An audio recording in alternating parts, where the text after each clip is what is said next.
Hello, ladies and gents. Welcome to Dennis Saliba, Occultan 14, and in today's video, I would like to present another episode on strange headlines. Yes, it's been a while. We have two articles that we're going to look at today, and those articles are on China developing its first ever pregnancy robot by 2026. Interesting times, strange times ahead. Let's get into it.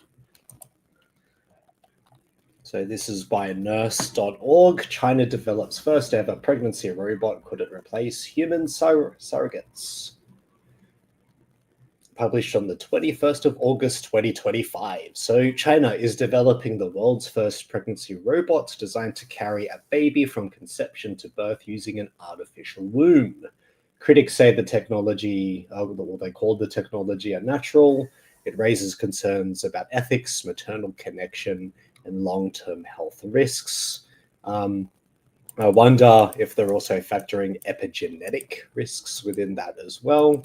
And supporters see potential benefits for infertile couples and say it could reduce the physical toll of pregnancy.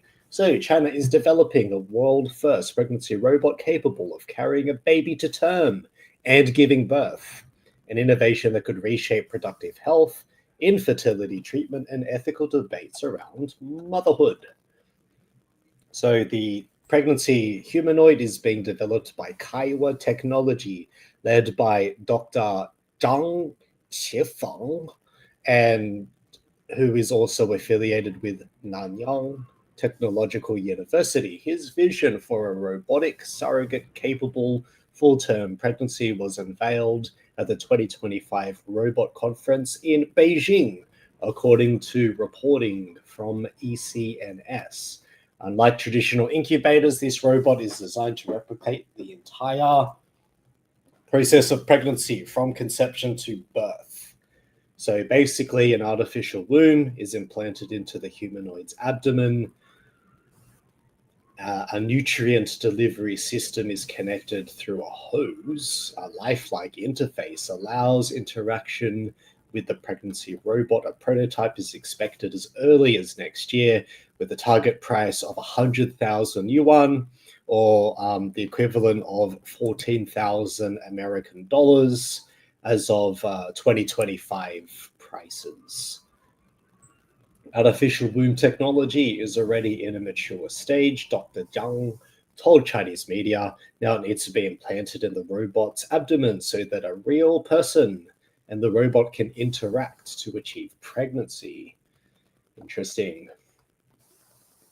Surrogacy workaround. Surrogacy is prohibited in China, and Zhang believes robotic pregnancy could offer a legal alternative. The idea of using a machine to bypass laws banning traditional surrogacy has added another layer to the ongoing debate. Well, I mean, I guess from a philosophy perspective, more on the ontological side, where are the limits of, or how do you define the limits of surrogacy, and then how do you define the limits of robotic surrogacy, I guess? How does one define the limits between the two? That's what I'd like to know. How does one actually define the limits between a robotic form of surrogacy and more natural methods of surrogacy, which I'm presuming is IVF? Who knows? Who knows? Pregnancy is an extremely complex process, with each step being extremely delicate and critical, said Yi Fuxian, an obstetrician at the University of Wisconsin-Madison. When speaking with Newsweek, Yi warned that the robot might be more spectacle than science. I mean, as a publicity stunt, plausible, but then again, what exactly would the R&D base be? And then what exactly would the human Well, where exactly would the demand from the human market be then? To me, this strikes me as more as a pilot project or like a pilot publicity stunt. It's the way that I'm looking at it. Because at the moment, this is only a prototype anyway, so we can't assume mass production is viable for at least another couple of years. He called the robot likely just a gimmick. I don't think it's a gimmick, but I would say it's a statement. I would call it a publicity stunt, but it's not just a publicity stunt. It's a statement of this is how far we are right now, and how much further we will be in the future. That's the way I look at it. Feel free to comment down below. Adding that even if it could bring a child to term, it comes with many health and ethical risks. He also pointed out that the artificial gestation in animals like sheep doesn't guarantee human success. Many health risks emerge at different ages, not to mention mental health issues. Ethical and legal questions still unanswered. Kaiwa Technology says it has begun working with government authorities in Guangdong province to address legal and ethical considerations, but questions remain about how fertilization would occur. Well, that's sort of implied, but we will see depending on how the technology develops. Where donor eggs would be stored, yeah, I guess. How would they be sourced as well? Where would they be sourced? How would they be sourced? There's a couple of questions there. Who holds responsibility for the gestation process? No official guidelines or policies have been publicly shared. Well, of course, because they don't exist. At least in this stage and age of our technology, that they don't exist. This is clearly a bit of a paradigm changer. Divided opinions across social media. News of the robot's development has sparked heated debate on Chinese social media, with reactions ranging from enthusiasm to outrage. My question then is, I should follow up on another stream to do with this very topic. What are the demographics that tend to show enthusiasm? And then what are the demographics that tend to show outrage? I wonder how you would begin to quantify that. Something that comes to my mind. Critics raise concerns about the ethical implications of detaching fetal development from a human mother, the absence of maternal bonding. Now, this is something that I would say is a legitimate concern. And I'm saying it's a legitimate concern because, one, if the technology to replicate this doesn't exist, then how do you replicate the maternal bonding within a robot? Is it even possible to do it? Again, who knows? Who knows? The commodification of reproduction. There's a lot of different debate around that you could make so many different arguments for and against. You could argue that commodification of reproduction has already happened with the emergence of IVF. You could also make the argument that the commodification of reproduction has occurred through the marriage and divorce court system. At least in the Western world. Don't know about the Eastern world, but in the Western world. Supporters, however, highlighted relief from physical strain for women, hope for infertile couples, broader access to parenthood. One commenter wrote, many families pay significant expenses for artificial insemination only to fail, so the development of the pregnancy robot contributes to society.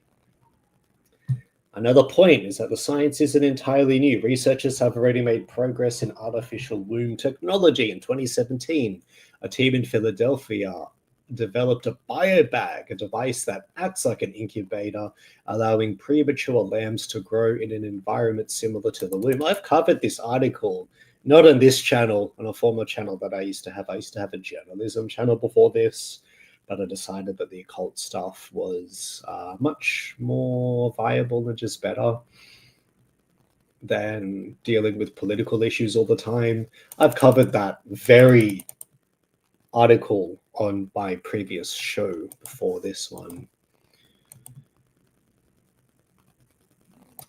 Let's continue on. The biobag provided oxygen, nutrients, and amniotic fluid. After 28 days, the lambs had put on weight and even grown wool, while the biobag supports development during later stages.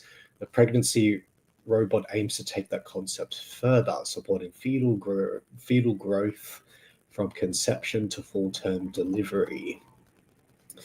Now, I have a question about this very process, because then will the fetus actually have, well, first of all, will the fetus actually have epigenetic memories of the woman and then the father, or I guess the donor of the eggs from the woman, and then the sperm from the father, first of all? And then second of all, is there even going to be a mother-child bonding process? Will that even develop? Or will that become like a neurological short-circuited brain in the future? And again, we don't know. We won't know until we carry the babies to term. We just don't know. There's a lot of variables here that I do have questions about. Artificial wombs have long been a source of controversy since the 1970s.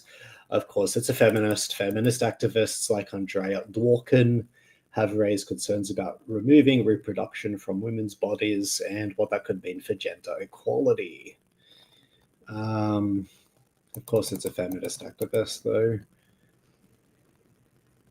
But then doesn't that make the question of gender equality, doesn't that make the question of that broaden that by definition, because you're factoring in, I guess, robots into the equation, or cyborgs into the equation, or some third entity into the equation, the state? Let's make a presumption that the state owns these technologies. Then doesn't that mean that gender equality then gets put into the hands of the state rather than in the people?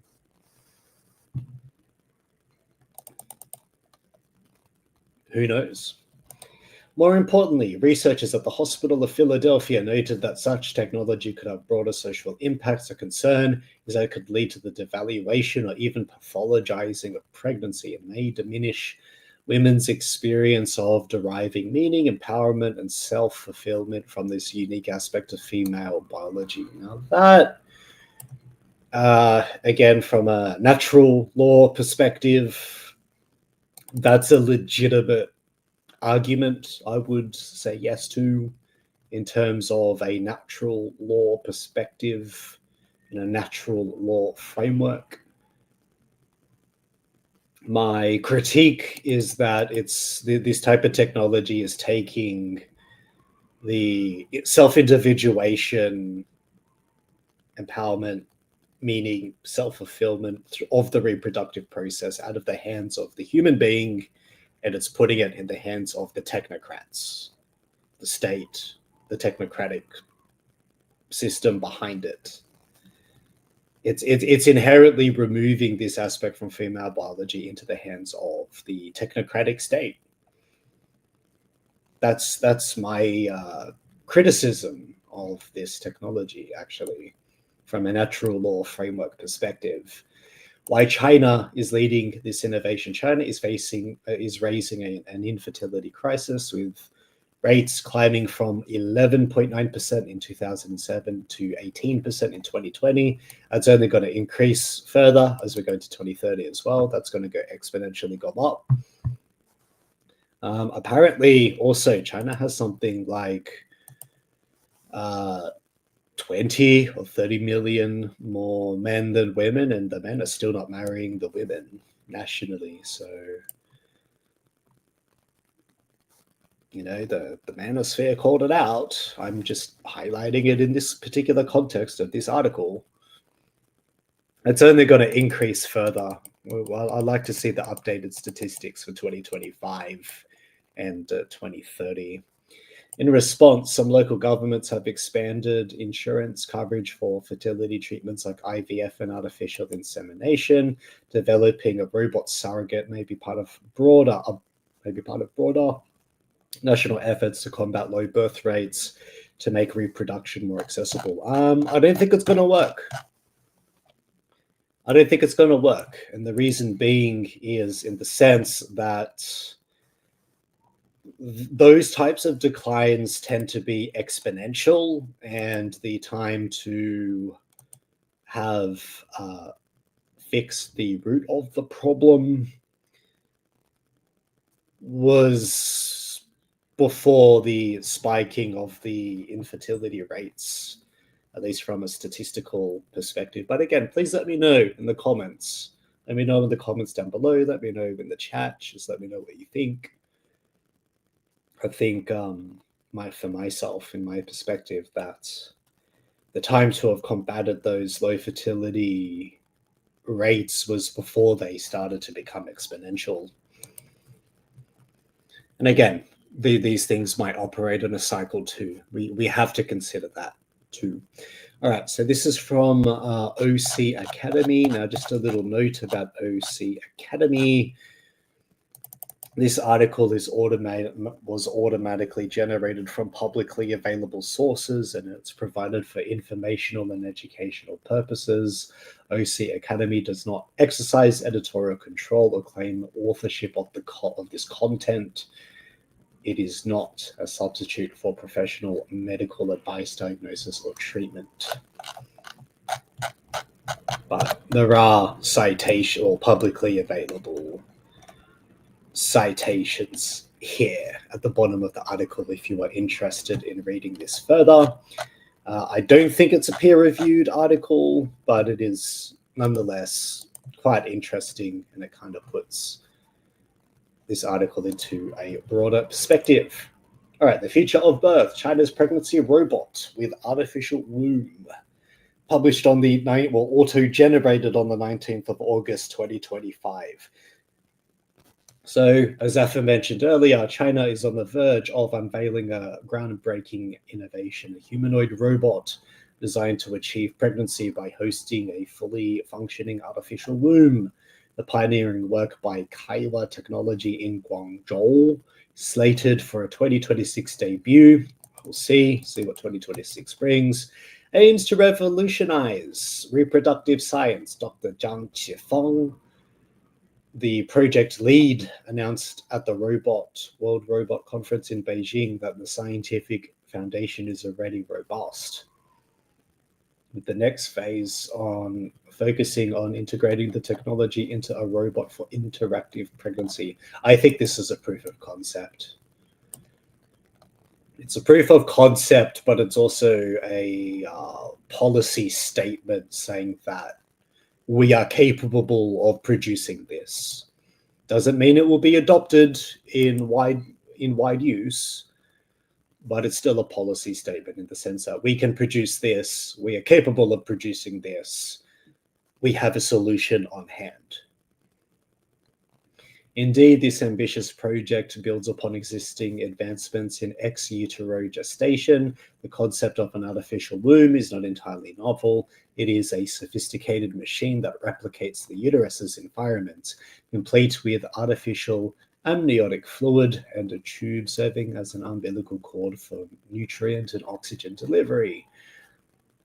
For example, in 2017, US scientists successfully sustained premature lambs for weeks in similar biobags, demonstrating the feasibility of such systems. What distinguishes Kaiwa's technology's endeavor is its ambition from developing the robot to manage the entire gestation process from fertilization to full-time birth.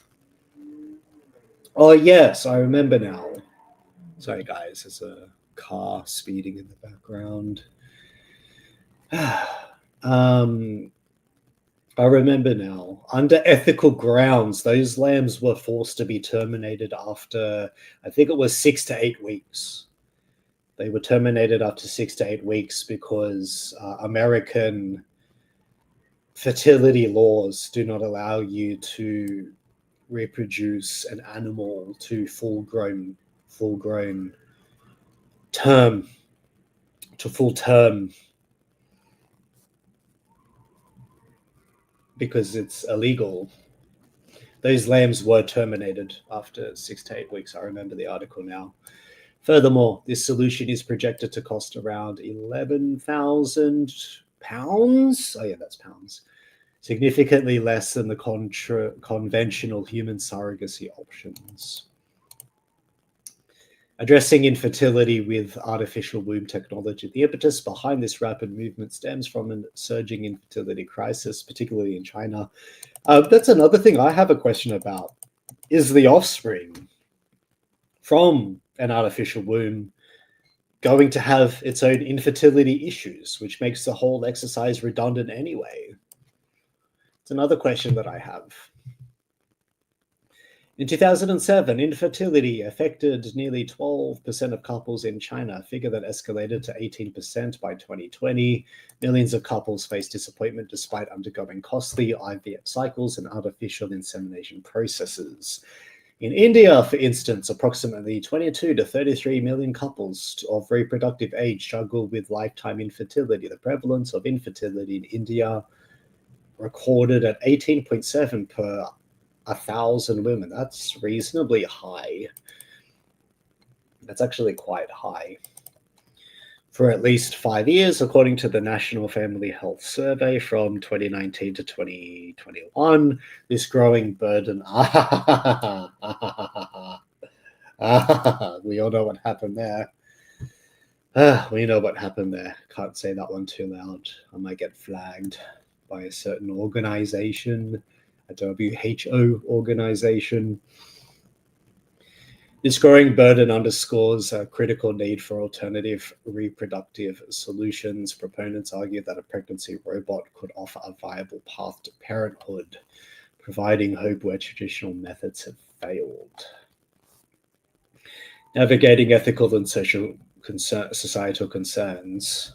Despite the potential benefits, the concept of outsourcing pregnancy to machines raises considerable ethical and societal concerns. Critics worry that such technology could profoundly fracture maternal bonds or distort traditional views of parenthood. I think we're semi-halfway there with the animosity between men and women now. I think we're sort of halfway there, guys. Prominent feminist thinkers have even suggested that widespread use of artificial wombs could signify the end of women, a post-woman world. Biologically, objectively, not inherently wrong. I don't see an inherent flaw in that argument or that framework. Yeah. Not saying I'm a pro-feminist either. I'm just saying in terms of natural law, I can see why they're saying that. Redefining female roles in reproduction. Medical professionals also express uneasiness. Well, why are you pushing the boundaries of this technology if it's creating uneasiness? Researchers at the Children's Hospital of Philadelphia, for example, highlighted in 2022 that artificial wombs risk pathologizing pregnancy. I've already read this, the other article. These discussions emphasize the need for careful consideration as technology advances. Furthermore, the rapid pace of scientific progress outstrips legal frameworks. Oh, yeah. Officials in Guangdong province are already engaging with Kaiwa technology to address regulatory challenges. Many pressing questions arise. Who qualifies as a parent in such scenarios? Are they a donor? Are they the mother? Are they the father? Is it both parties? Do both parties have full privacy disclosure where they're able to maintain their privacy indefinitely? Or are they simple biological units, which is what the parent is defined as, a biological unit that gives eggs and sperm. What legal rights will a robot-born child possess? That's a really damn good question, because under the Human Rights Charter, under the United Nations, I don't think that may include robot-born children unless there's a ratification of those ethical frameworks, or if there's a ratification of even national frameworks. A robot-born child legally in this current framework would not have human rights, because they would be considered to be a form of post-human or post-robot, but not human. How can authorities prevent the emergence of black markets for egg, sperm, or artificial womb devices? That's another Pandora's box there. I have no idea. I didn't have an answer for that question, actually. I have no idea. Have you not seen Ghost in the Shell? Have you not seen that anime, Ghost in the Shell, which warns about this type of stuff? The fiction warns you about this type of stuff. These complex issues demand robust ethical and legal dialogues before widespread adoption. Well, in that case, you could treat this as a pilot project. You could treat it as a pilot policy, pilot project, make it a Guangzhou only experiment as you gather policy data. It's one idea that I have. Or you could pilot it in major cities. Again, like, I think they're opening Pandora's box way too fast. And the legal system can't keep up with it. The legal system's too bureaucratic to keep up with it. Potential and perils of this reproductive leap. The promise of artificial wombs is undeniable. They could signify or significantly alleviate the inherent dangers of biological pregnancy for women and after parenthood to families previously excluded due to biological limitations. Conversely, the risks are equally pronounced. Experts warn of the commodification of childbirth, potentially undermining fundamental human bonds and fundamentally shifting reproduction from a human experience to a machine-driven process. I said that an article ago. And also, too, who owns those machines then? Who's one, from an investment perspective, who will be the shareholders? Who's going to be the owners of these technologies? And then the owners of these technologies are going to have disproportionate influence in relation to the machine-driven process of reproduction. It's a very, very, very dicey issue, this one. Very dicey. Kind of makes me uncomfortable talking about it. I'm not going to lie. I feel kind of uncomfortable talking about this. But it should be talked about, because this is yet one of the other examples of the high strangeness coming into our world today. The development of an artificial womb, therefore, represents a pivotal moment in human history, challenging our understandings of life, family, society, the state, ultimately. Frequently asked questions: what is China's new pregnancy robot promising? China's Kaiwa technology is developing a humanoid robot equipped with a fully functioning artificial womb. This robot aims to carry a fetus from fertilization through to birth, offering an alternative pregnancy and traditional surrogacy. Why is the artificial womb technology being developed? The primary driver of this technology is the rising infertility rates, particularly evident in China. The artificial womb offers a potential solution for millions of couples who struggle with conception or prefer to avoid the burdens of biological gestation. What are the main ethical concerns surrounding artificial wombs? Our ethical concerns include the potential for fracturing, maternal-child bonding, the commodification of childbirth, redefining parental roles, and the complex legal status of children being born via this method. Again, I don't think they will have human rights. These are post-humans operating with what is currently a United Nations charter, and also the current legal framework of China in this case, which probably doesn't recognize post-humans. So I don't think they will inherently have human rights. They might have equal rights as a citizen, but human rights, doubtful, at least at this stage anyway. There is a bureaucratic loophole, and not just a loophole, a giant legal bureaucratic gap already in that framework as it is. Critics also worry about the technology's societal impact and its implications for women's roles in reproduction.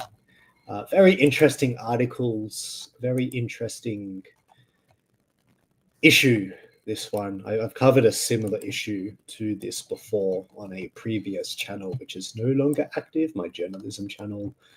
Yeah, there's me. But nonetheless, I'll finish up with the stream now. And please let me know, guys, if you have any questions or comments that you want to add. Feel free to add any of those comments down below. And I will see you in future streams. Bye for now.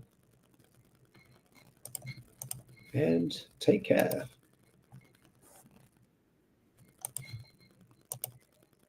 Humanis Invictus. The human spirit is never conquered. Always remember that, Humanis Invictus.